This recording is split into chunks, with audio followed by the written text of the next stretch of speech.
Hi, Gloria Lybecker here with Healing You.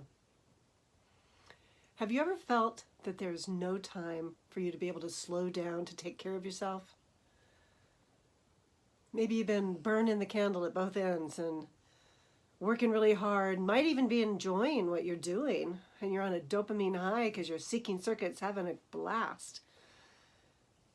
And yet then you recognize that you've overcommitted your time and your energy as well. And sometimes you might even start to lose a sense of your own personal identity, that you become a human doing instead of a human being. And many times when we get that depleted, that stretched, then our moods start to do this.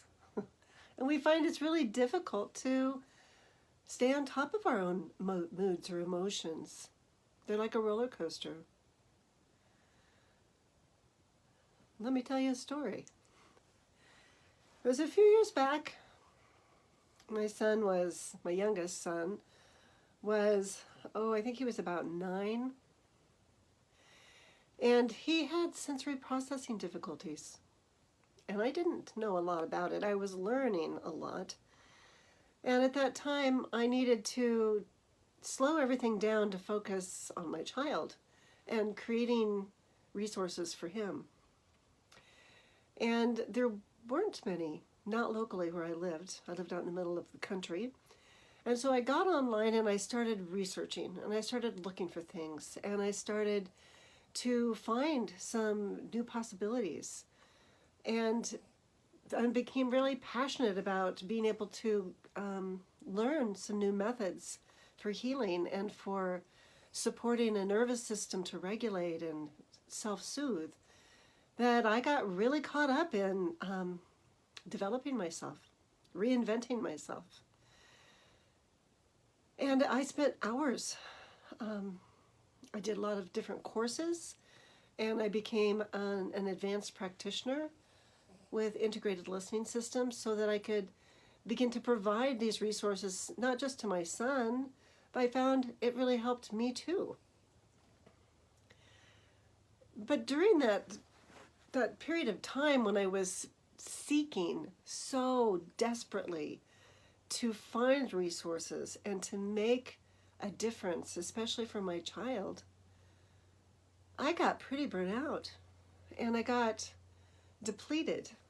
And I would go through different waves of feeling helpless and hopeless and really needing to create support, to find support. And through that journey, I met this one physician that offered peer supervision, and he gave me some of the best words of wisdom. I was doing a case study for a different child, and I was wanting to make sure I was getting it right, and I had made sure I was crossing all my T's and dotting all my I's and paying attention to the details. And one of the things he said then, he goes, well, no, it's not about finishing the program. It's what does that nervous system really need for nurturance? And I know I've heard that before, and yet that day I heard that in a whole new level. So regardless of what we're ever doing and about, and we're wanting things to be better and improved, it's important to really slow down and be right where we are, to be able to tune in to the system. You know, our body is a system, a complex system.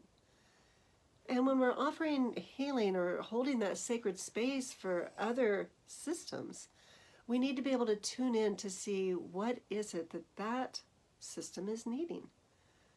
And then to meet it right where it's at. Because until we can slow down and be where we are, we don't have the ability to grow or to change. So one of the things that I started doing is I listened with the system myself. And I started tracking what it was like to be me and how was this supporting me. And I would take time to go out and be in nature.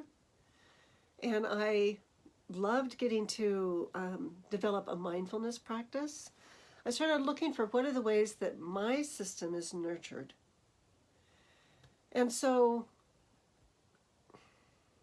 one of the most powerful things that I've been able to do is to keep a gratitude journal, to be able to take the time to notice in my day what I'm grateful for and to write it out. And then I draw a little flower, a little picture of some sort at the end of it as a little celebration.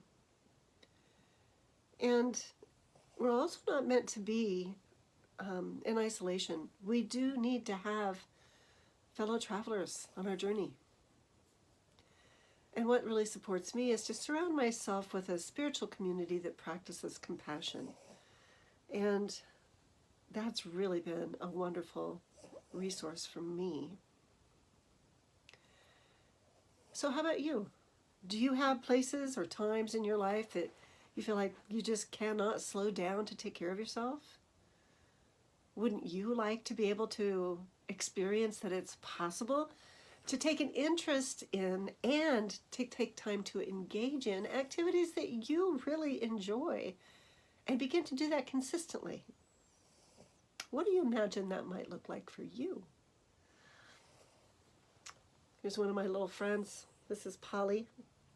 And I love spending time with her too. So thanks for being on this journey with me today. And take time to slow down and take care of yourself today. Reach out to me anytime at healingyoursanctuary.com.